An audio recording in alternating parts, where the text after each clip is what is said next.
Um,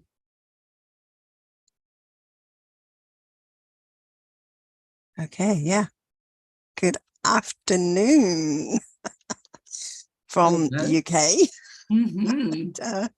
Yeah, this is exciting. So with me today, I have Shireen Lovegrove, and Shireen and I are taking the show. Nomsa is away on a wedding, so I hope she has a great day. It's a beautiful day for it. Mm. And we're here to talk about the hidden meaning of using your time wisely, decoding productivity. So going beneath what, but beneath that, what does that mean? Because time can be elusive, it can be fast, it can be slow. It's like, Mm.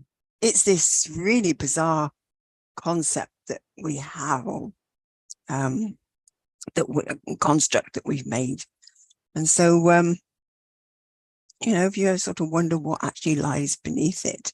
So we're going to actually explore sort of time management, other connections between productivity and personal fulfillment, because is it just about time management, or are there other things there? And this is why this topic sort of took my eye. I just thought, oh, this might be nice, because I don't know that I'm that productive, but other times when I'm talking to someone, I'm going, wow, I've done quite a lot. I hadn't realized it. It didn't seem like it at the time. So Shireen, what were your thoughts when you saw the topic? Yeah, it was quite a tricky one, because it's quite hard. It's like time. How can you hold it still? Right? You can't pin a cloud down. Time is kind of this elusive kind of state we live in, and we're in it all of the time, right? Yeah. And so it's kind of like this intangible somethingness, but we kind of measure it. There is a kind of thing that there's a distance between now and then. So we have this kind of internal an internal measure of a past and a present and a future. And we tend to, and I would imagine, and what seems to be evident is that when children start to develop memory, and memory becomes more fixed, they tend to have a greater sense of what time is, in the sense of creating a linear kind of process of past, present, and future. But other than that, most kids only know they're in time, right? Most kids will say, when you say to them, we'll be doing that tomorrow, and they say, well, when's tomorrow? Oh, isn't it time yet? Isn't it, time? Isn't it now? They have no idea, because they don't have a memory reference to be able to know what time is. So yeah, it is really elusive. It can also be very constraining, because a lot of the time we kind of, if we've got so many things to do, we say we don't have any time, because we've put a limit on our time. And that may have something to do with our energy store, or our capacity to navigate that area of time. So I suppose that's what I was kind of pondering. And then you wrote a very nice description for me, so I was very pleased about that. That it was really, I have been spending a lot of time at the minute. Most of my work right now has been about working back in time, and changing experiences back in time, in order to bring that new experience through time into the current, and then into the future time. So I've been really playing around with time, actually, and very consciously playing around with time, not just going, oh, I'm doing timeline work, but no, what is it about time? What is it that aids time? How do we utilize time in a way that can be very, very purposeful? Yeah. Yeah. I love those questions. Say, ask them again. Can you remember what you I'm said? just saying What them as aids they time? come. You said what aids time? What aids time? Right. What aids time? What helps time be purposeful? Yes. And how do we move into these different time states? How do we move outside time? What happens then? How do we move through time? What experience do we have when we're kind of in time and through time?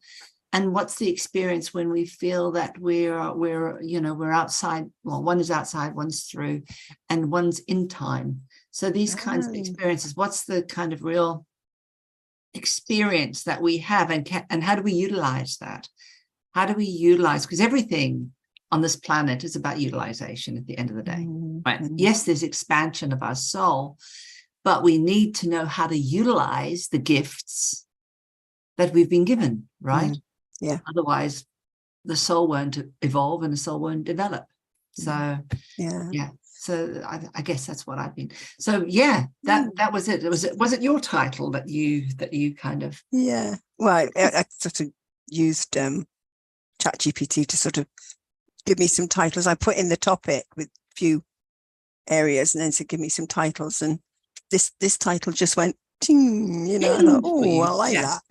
Yeah. I do find ChatGPT is quite useful just to put things in and get some suggestions out. Because it's just a way of wording it as well. Well, it comes up with words that you probably don't think of, which I find really interesting, because I think I know a lot of words like you, but they're not always close on the surface. Yeah, not to hand, and it's phrasing as well. Exactly, just phrasing things. So yes, exactly. Yeah. So it's useful. So what as you're saying, it is this sort of, there's a psychology to time perception, isn't there? Yes. And like saying, a child, I know that children used to drive me potty. We'd be driving, going somewhere. Are we there yet? Are we there yet? It's like, no, not even halfway there. As you say, they've got no concept of time. You could have told them how long, but yeah, there's no sort of concept at that age. And it is interesting. It's this sort of memory, because if you when you go somewhere new, it seems to take quite a long time to get there, doesn't it? No. And then when you do the journey again, it's like, well, why did that take so long before, or seem to take so long? And it is something about how when you're doing something new, time is different somehow to when you've done it before.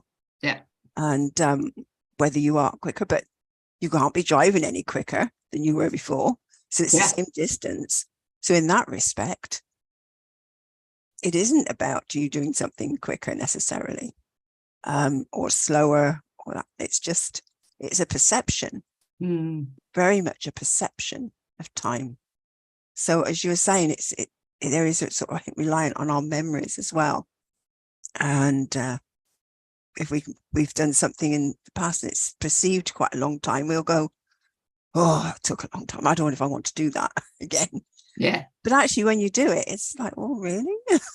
That didn't seem to take so long this time. So it's a funny thing, sort of psychologically, this perception of time. And yeah, we do tend to put a limit on it. We do. And yet actually time is infinite. Yeah.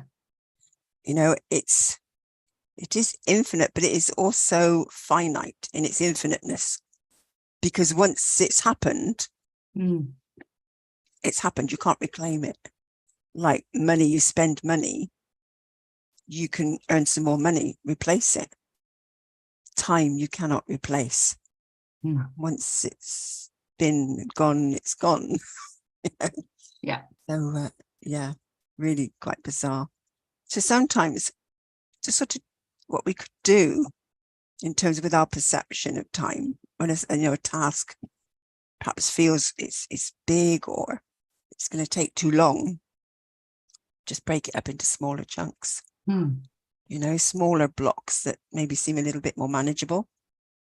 And maybe just start. Maybe if something seems like, oh, I don't think I can start this. I don't know. It's just too big to start. But what could you do? Maybe I think this is something called the 2-minute rule. Just say, okay, let me do something for 2 minutes. Can I just do something for 2 minutes on this task? And then see what happens. Just commit to the 2 minutes. Just do 2 minutes and walk away. You know, who knows what's going to happen? But there is ways of dealing with that perception that maybe stops you moving forward with some of the tasks a bit more manageably. And so what are your thoughts about that? Yeah, I mean, I want to maybe, I mean, I love that 2 minutes, absolutely, because once you're in it, and I guess that's bringing me back into the conversation, which we're talking about the through time, is actually when you get, so that we're looking at something and we're looking at something outside time, right? We see it as a something, and we're looking into the something, and which is time of some sort, right? We've given it a limit. But when we're in the time, right, we're in the 2 minutes, all of a sudden we expand time, right? And now because we're in here, we're not counting time, we're just in it. And so our perception of time makes it much, much more expansive, which means often if you start something for 2 minutes, how many times have we gone and made a cup of coffee and ended up being like 8 minutes or 10 minutes or whatever? Because, you know, we've sat there, we've kind of changed that, we've done something, or when I start work, all of a sudden I find, oh my God, I've been here for half an hour and I was only going to be here for 2 minutes. It's because we expand time and we start to go into that place where yeah, in our mind there is no time. There is time physically, right? Our body is going through time chronologically, but our mind doesn't know time. So we can wander through time all time in our mind. And it's only when we come back into the present reality of time, of, right, I'm in connection now with my body and what my body can deal with. It's almost like that's when time and body kind of they start to go into this little difficult situation.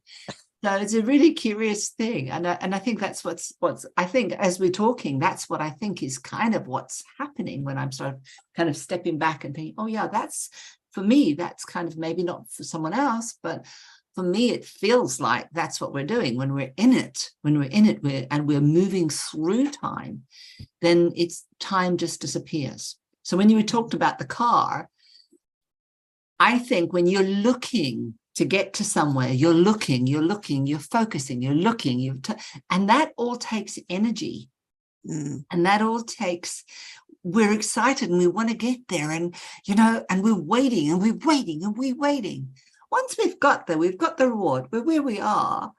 Now we're going home. Well, actually, we know the journey back. So we can just go into a nice little state of just thinking. So in the brain, there's no time. So those thoughts take up all the time in between our time of leaving and coming home. And we go, wow, that journey was very fast. Because you haven't got that expectation, and you haven't got that having to look. You haven't got any of those things, unless something, a hitch happens, of course, and that can be a different story. But if it's uneventful, then time becomes very short. It becomes perceived to be very contracted. Whereas when you're leaving to go on a long journey, because we want to get there, we're excited, we're really trying to anticipate, we're desiring it, right? So it's because we don't actually know where the end is. Exactly. We haven't done it before. Yeah. So as you were saying, you're constantly looking, well, where are we? Where are we? Whereas once you've done it, you've got that beginning and end. Yeah. In your mind, there's a memory. There's a sort of a. There's a memory track. Yeah.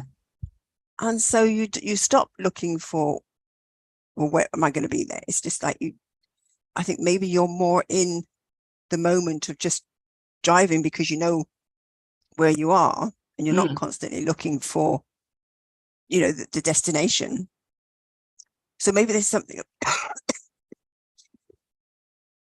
just catches your throat that brings you back to the present moment. Maybe it's something about just being in the moment. Yeah. Rather than, you know, forward. Well, where is it looking constantly and you're projecting yourself in time forward? Yeah. So maybe it is about embracing the present moment, just being completely where you are. And we talk about being in the moment because it's literally time just stands still, doesn't it? When you're in the moment. And so it's about practicing mindfulness, being present. And this can actually have a real positive impact on your productivity when you're in the moment, because you're not constantly somewhere else, and therefore you allow yourself to be distracted, but your mind is elsewhere, so you're not completely focused on the task in hand. Yeah, you're not giving it your full attention. That's it. Yeah, because your mind's elsewhere, and it's like, well, how much longer is this going to take, or where, you know, what else? And it's no, in the moment. So being able to just practice mindfulness, bringing yourself to the moment, and as you say, be aware of where your mind is. I think awareness is a huge factor in this. Yeah. Bring yourself into the moment. Where have you gone? But not making it wrong. Yeah. Because sometimes we can make ourselves wrong so easily. Oh, I shouldn't have done that. Well, that doesn't help you feel very good about yourself. And as we often say on here, there's, you know, you need to feel good. You need to do things that help you to feel good. And so making yourself wrong isn't a way of doing that. It's just accepting what is. Yeah. Okay, I drifted off for a moment. Okay, all that time has gone by. It's happened. What can I now do to bring myself back to the moment, get on task? Yeah. And actually, sometimes we do need to have a drift off, bring ourselves back. Yeah. And in that moment, it's like boom, boom, boom. Probably got far more done than if we were trying to force ourselves to focus and get something done in that time. You know, that it's certainly about being aware and play with it. Play with it all. Yeah. And I think what you're saying there is so important, because I think when you know, there is, I suppose, is when we bring ourselves back to ourselves in the sense of being present. I always remember one of my very long time ago, someone would always say the presence is the present you gift to yourself, right? It's always the gift. And so by spending time, no matter what you want to do, the moment you bring presence to it, the moment you bring yourself to it, what happens is you give that attention where everything else kind of separates. But what you're also doing is you're moving towards something. And when you're moving towards something, it begins to change how you relate with it. So you're moving to it, you're moving towards it, you feel safe in it. And that just allows the whole of your body, the whole of you, to begin a process of engagement. And I think that that's what being present is. It is present gives you that engagement that engages you so totally in whatever it is. And when we, of course, give attention to something, it means that we're more likely to remember it. We're more likely to activate other areas that are going to, in our brain, that are going to focus towards getting whatever goal or whatever we're doing in that present moment is going to give it priority. And when we give something priority, it is like giving oxygen to someone that's got oxygen hunger. It's saying, hey, here you are. And it really gives a good anchor for that. So it's so important to to really kind of think about it in terms of when you're bringing yourself, when you're thinking about something and you're bringing yourself in that state of mindfulness, it really is about going, okay, I really don't want to be here right now, or I really don't want to do that right now. But you know what? I'm choosing this. I'm choosing this now. I'm allowing myself to be mindful now so that I can have something better, so that I can focus my attention. And it's a really great way to help your brain and help your body, help your mind, to really find that space where you can get what you want done. And, you know, they were just saying, you know, people that know how to manipulate time in a way that's powerful, as they are the ones that get to do their sole purpose. They are the ones that get to achieve great things in life, right? Because they allocate the right time, the right amount. They don't even have to do huge amounts. We know that you only need little amounts every day to have a massive accumulative effect in a very short space of time. Relatively short. So we know this is possible. It's just really understanding that we have to find a way that we can be present to that and hear it, truly hear it, because it's very easy to flip. We've got so much going on in the world. We're almost cramming the world now with so much information that is becoming full. In a way, I'm kind of feeling like the sound waves are becoming full. We've got to find a way to really narrow in and just hear the message that we need to hear so that we can focus. And mindfulness does help us do that. Being present helps us do that. And it expands time. So it makes what we do, even in those 2 minutes, have an effect that's like an hour, right? Yeah. And something you were saying about being in the moment, you're more likely to remember that moment and what you've been doing. And it reminded me of, many years ago, I sort of realized that most of my life I've been asleep, because I really got that the memories that I kept remembering, it was as if I'd woken up. Yeah. And I'm thinking, wow, I was awake in that moment. I was present in that, whatever was happening, that event. That's why I can remember it. Everything else is gone because I was asleep. And I think this is that people tend to just drift through and they are actually asleep. And so, again, it is waking up to the moment, being awake.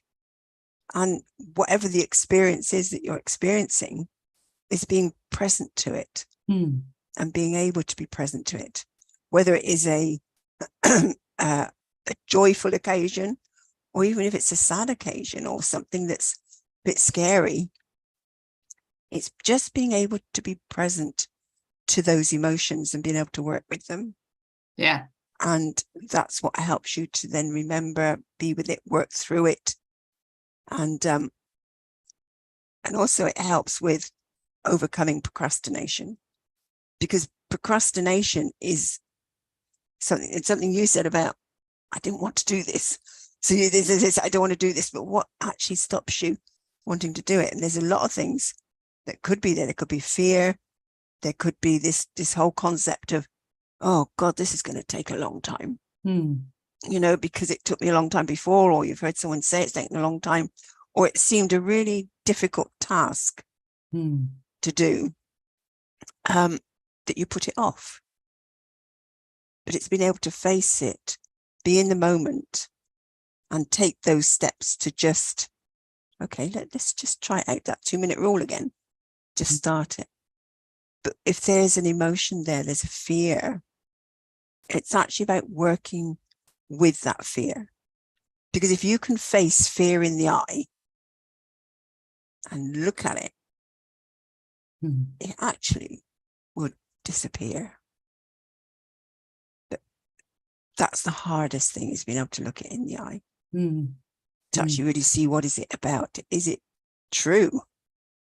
Or is it something I've constructed, or is it something to be fearful of? Yeah.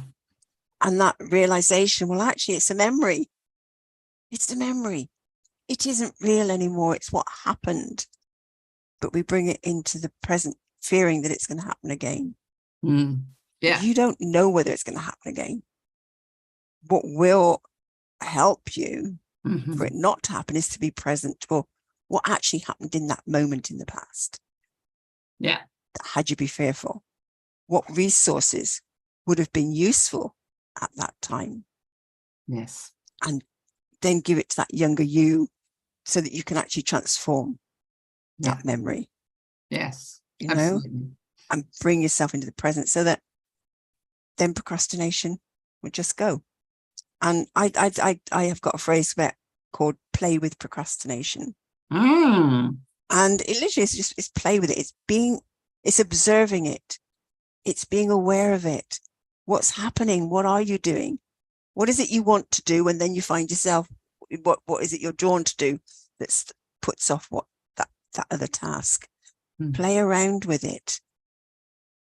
Face it, focus on it, and then by doing that, and maybe even then just doing some other activities, maybe some meditation on it, some tapping, create a tapping phrase around it, some brain gym activities, something that will shift how you're feeling and your perception about it, and then just play around with it again. And you just may find yourself doing that task. And it's the first chapter in a book that I've started. And what was interesting was, because it's also got a process in there, which is pretty much what I was sort of just talking through. And a friend of mine, he looked at the sort of synopsis of this book and he was really excited. And I said to him, well, read the first chapter, have a work through it. He found himself putting off reading that because he knew it was going to shift something. It's like, oh my goodness. He didn't want to change, or he didn't want to do the thing, so he was not going to read that book. Isn't it incredible? Isn't it? There's something so important, and I think we never really pay attention to it. And I always say to people, we always know that we want to change. We read these self-help books that say we want to change. We absolutely do. And there's a big part that does. But there's an even bigger part that's keeping us the same. A bigger part that's getting in the way of whatever it is, which doesn't invalidate that you want to do something. And it doesn't make you lazy. It doesn't make you any of those things. It just means there's this other bit of you that is not quite convinced, right? Is not quite convinced. And I think it's really useful when we can find a strategy. But I think what you said, which is so important, is really to look at what it is that's going on. I mean, when I work with most of my work is working with mothers that are pregnant or wanting to get pregnant, because my real mission is about helping, really about their children. So I want the world to have new kids that are coming in that are much, much more resourceful. But you've got mums and dads have got to be resourceful, right? They're going to be teaching their kids. So one is really helping them on that level. And I know you do a lot of that too. And I think what I really notice from that is about what do we need to really convince us that we have to do something? And sometimes we don't want to hear that deeper truth because it's going to require a real shift in that neurological change in us, or the real shift to have to do things. And I think when we can start to find out what is the pattern that's running that, for example, if we're still, I remember I said to my dad, I said something silly like, I'm never going to play the piano again, or something like that. Wow. And I stopped playing the piano.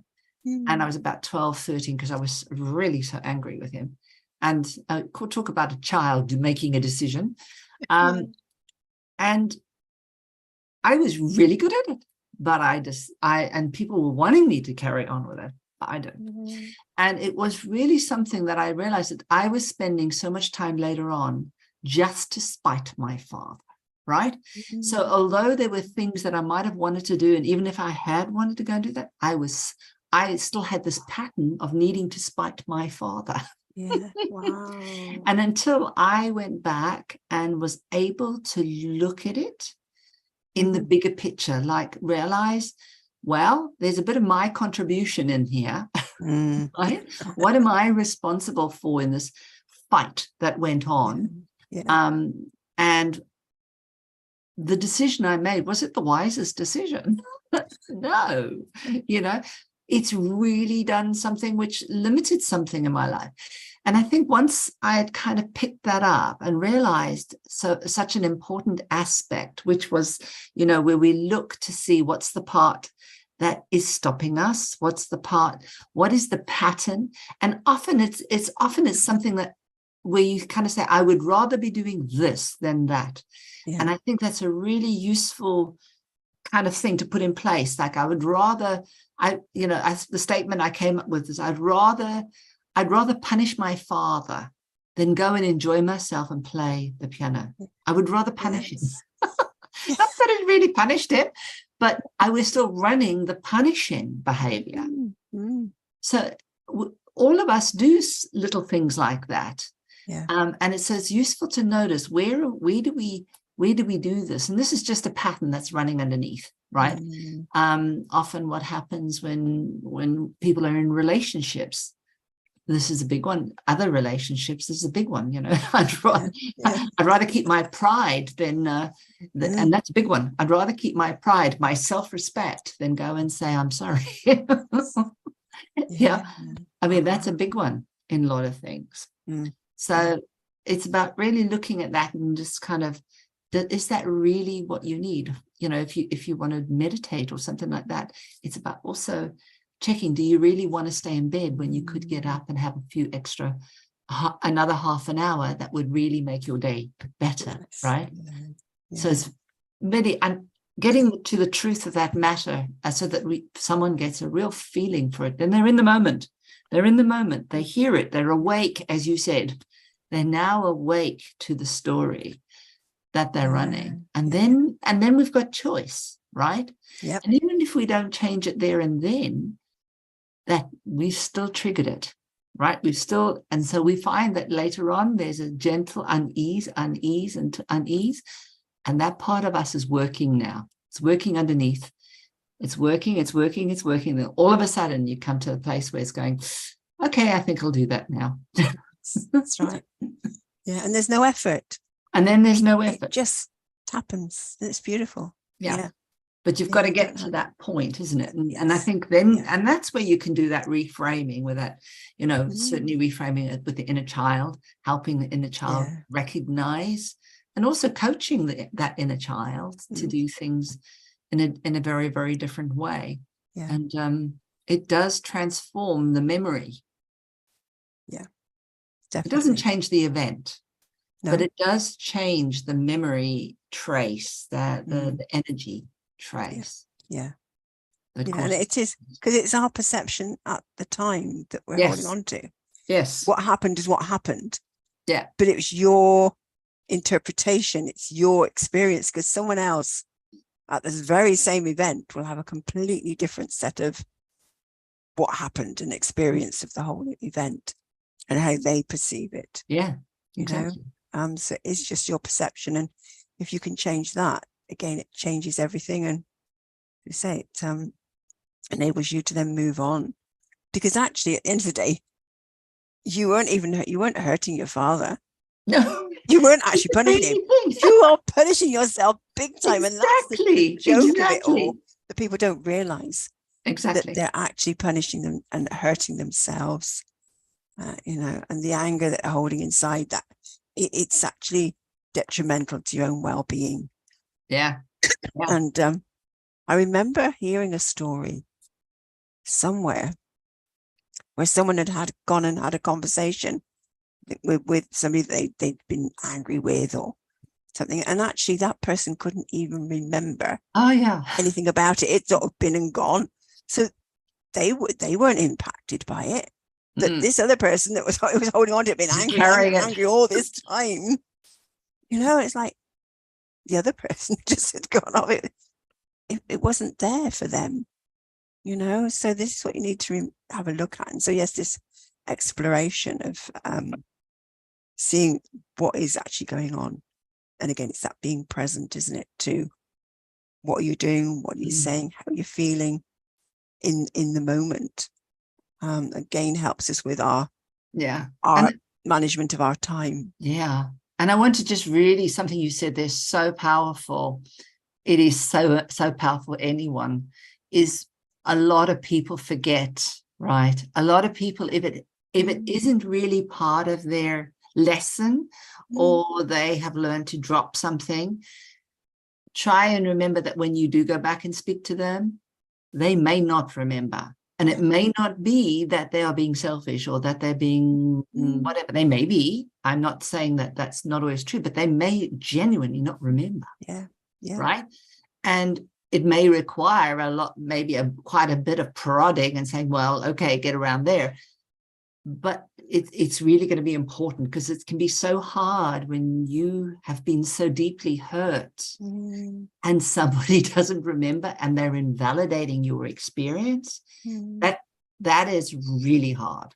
And it's so important when, certainly for, if you know, one of the things, and that's why it's really good to have a counselor or have a coach, somebody who is able to kind of reframe it a little bit for you when that happens. So never do something like that just straight in.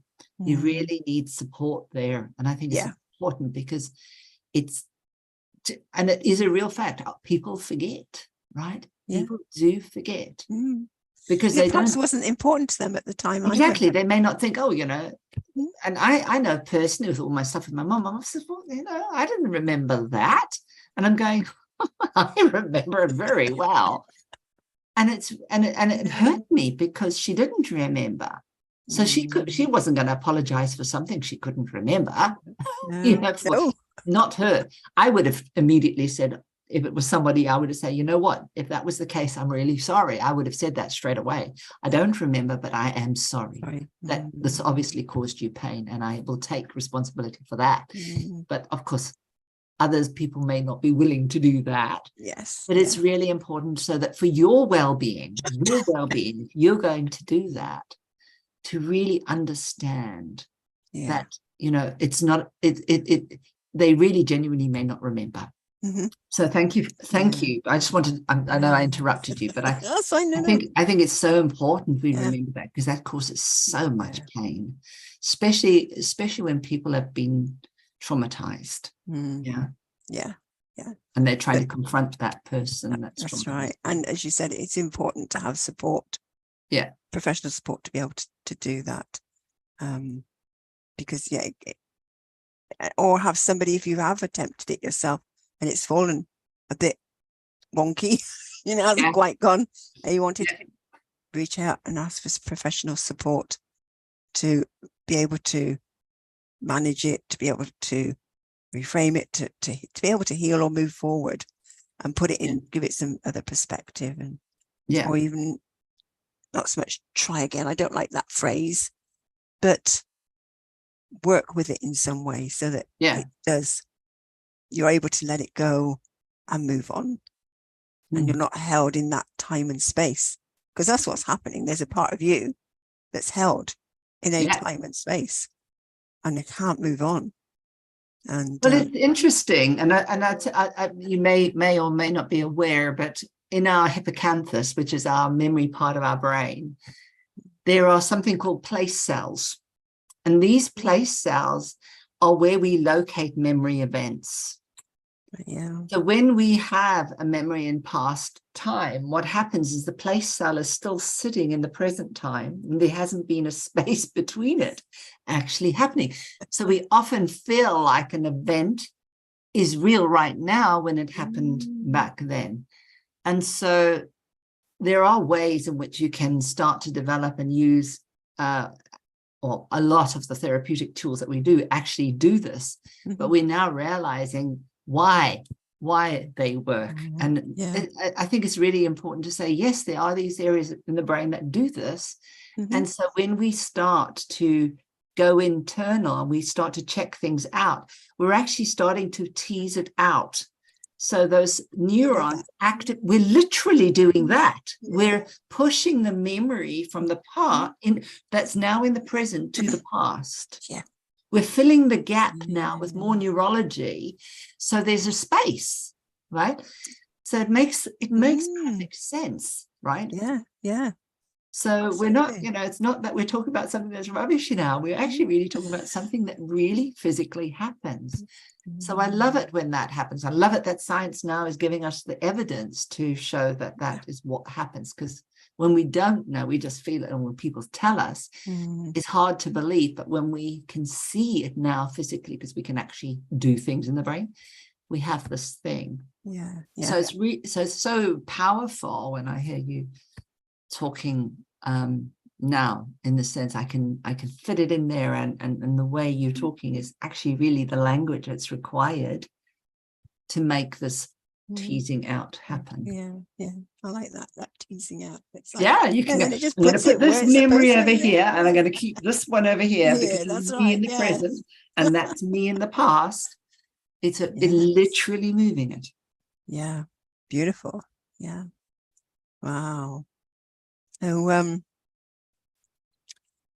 something else that I think is important with helping us with our time is actually having a balance between work and rest. Sometimes people seem to think they've got to keep working, and they're going to be more productive. But actually, you need that balance. You need some downtime. You need to take some rest. You need to work a bit and stop. And I think this is something. I can never get my mouth on it. Pomodoro technique. Pomodoro. Pomodoro technique. It's where you work for 25 minutes. Pomodoro, what you may call it, tomatoes. Yeah. Let me have a look. Yeah, it's where you work for 25 minutes. You have a 5-minute break. You work for another 25 minutes. Yeah. Have a 5-minute break, and then you do something about. Do a cycle of 4 of that, and then take a longer break. But it is about realizing, give yourself those breaks. Yeah. Don't try and keep working. And this is where I think, when you think in school or even in university, or when you go and you do a course, you're sat for how long? Listening to somebody talking, and you don't have a break. You can do something for an hour, 2 hours. It's like, what? We really programmed ourselves to actually not be as productive as we could be. And so really just just work for 25 minutes, have a break, do another 25 minutes. Look at that balance of work and rest, but then giving yourself longer breaks, then bringing in other activities.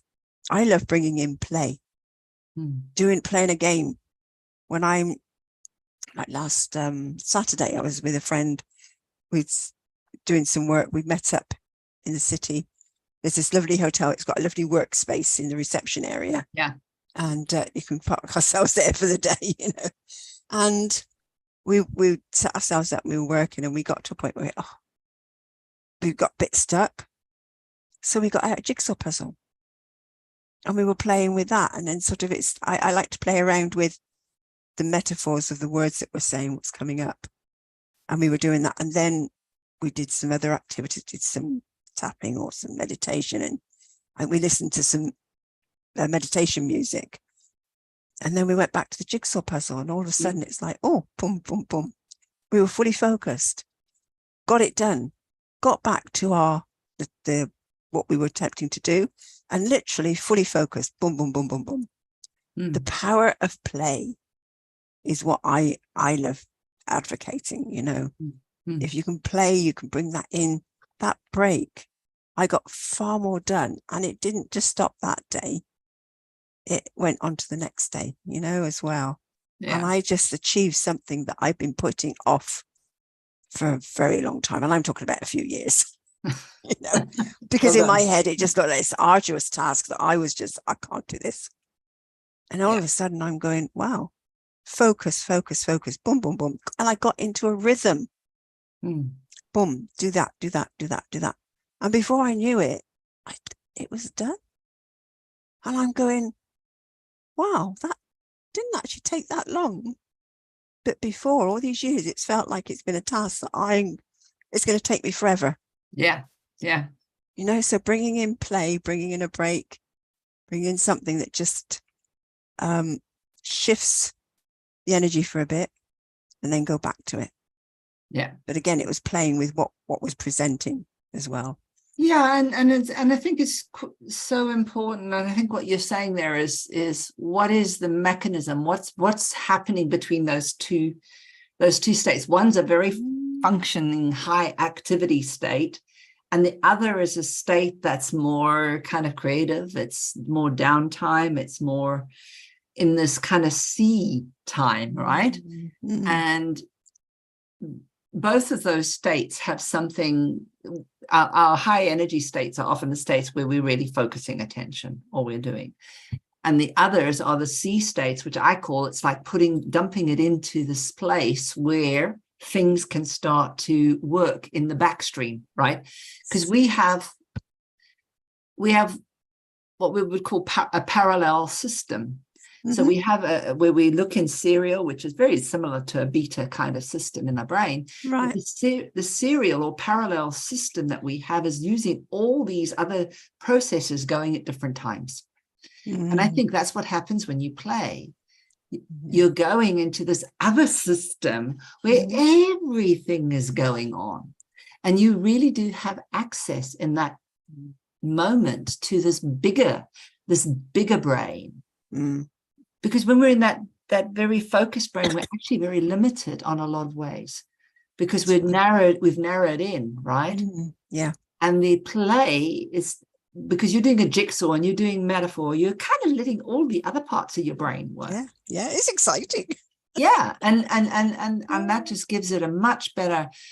Well, we know it is a different brain state anyway, but it is a brain state that really augments or it activates, it heightens more. It heightens things so that they come more closely to. That's why you had those brilliant ideas just jumping up, because now they were like a blinking tidal wave coming in, right? Yeah.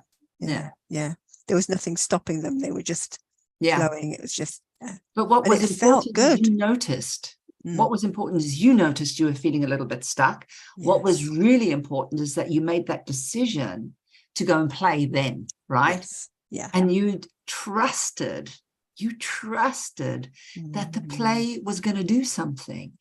Yeah. And then you utilized. Right? Yeah. You utilized the play. And you kind of just flowed in. Yeah. Lumped it on shore. And it landed. Yes, it did. It certainly did. You know, and that was, it was exciting. It was. And it actually is that word trust is really important, because we're so used to being told, no, you've got to keep going, you've got to keep focusing, got to, you know, push yourself through it. And yet all these years of what I've been doing and training in and working with, it's so not what I've come up with. Yeah. I find you don't need to push yourself through it, but it is having that awareness. It's doing something with it, playing with it, shifting it, altering it some way, being creative, bring creativity in, that actually you just turn around and you go, oh my goodness, I've done it. You're not even aware. It just happens. Yeah. There is no effort. There's no force.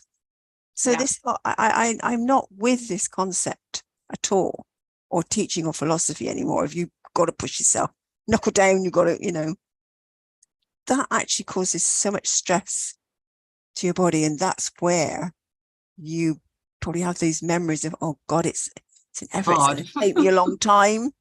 My Yeah. dad always had this, things take a long time. Yeah. Well, actually they don't. They can be done just like that. Yeah. In the twinkling of an eye, you know. And so trust, it is trusting the training that I've done, trusting, you know, what I know I teach is actually, you know, just do it, you know, and instead of these little voices inside going, da-da-da, quieten them down. Just go, no, I do know what I'm doing. I do know that this works. And every time, Yeah. I'm always amazed.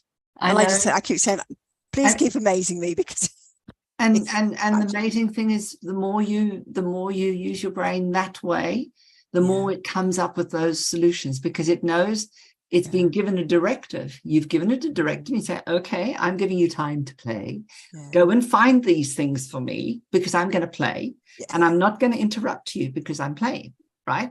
Yeah. And that's what the play is doing. The play is creating the space, or the holding space for things to arrive and mix and meld and whatever else it's going to do.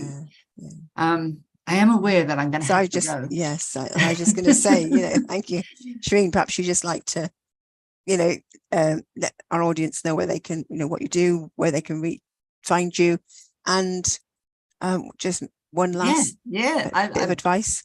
Thank you. Yes. I'm Sharon Lovegrove, and I work as a pregnancy coach, and basically I prepare the world, babies for the new world, by helping mothers heal their mother wound, which is an interesting dynamic with culture and social upbringing, and help them to become really strong parents for their child.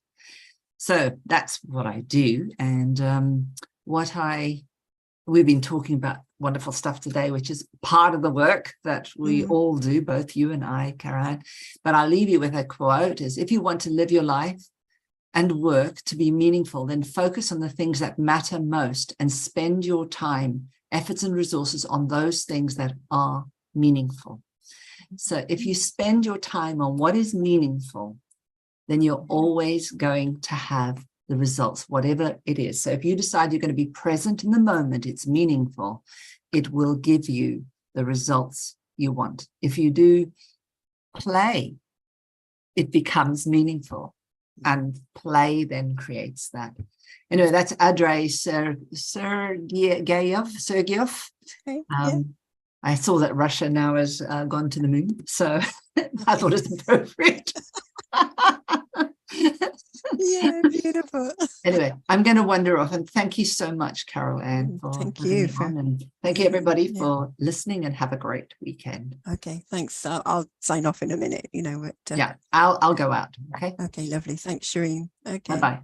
So as Shireen was saying, you know, it's that listening to that quote, it made me realize that actually having that commitment, that what's important at the fore, you need to align your values and your goals.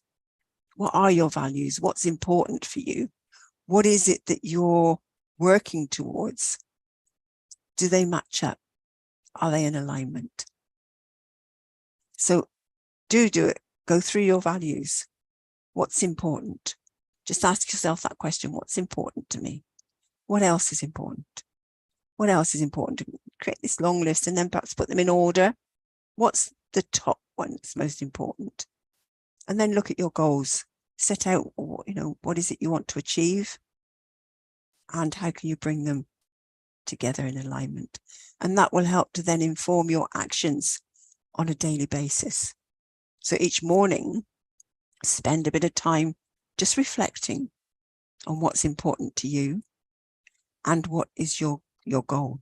So what are the actions? What actions can I take today that would move me forward to that? And as we said, bring in some play, factor in time to have fun, bring a balance of work and play into it. And time will just move and meld in its own way. And as I said, do its own thing. But it's about being in the moment, being present. And Tony Robbins says, once you have mastered time, you will understand how true it is that most people overestimate what they can accomplish in a year and underestimate what they can achieve in a decade. Interesting. What a great thought.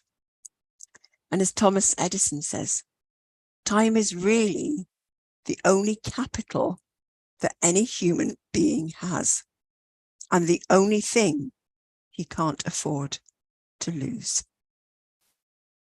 So I'm Carol Ann. I support people in actually writing their story, unlocking the writer within, and creating the knock-on it has with also relationships as well. Writing does have an impact with relationships because it's going in, it's working with your inner child, with your inner writer. And so being able to bring out that writer from within, right, bring out your story and heal the past does have a healing effect with relationships.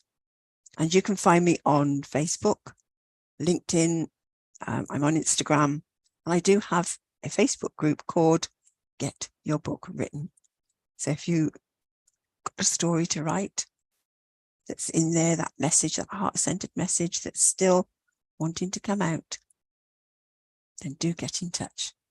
We're here from Monday to Friday, 1 p.m. And please do sign. I've got a YouTube channel. Please subscribe to that. Put comments, anything that you'd like us to discuss. So say we're here Monday to Friday. Thank you. Okay. Take care. Have a great weekend. Bye.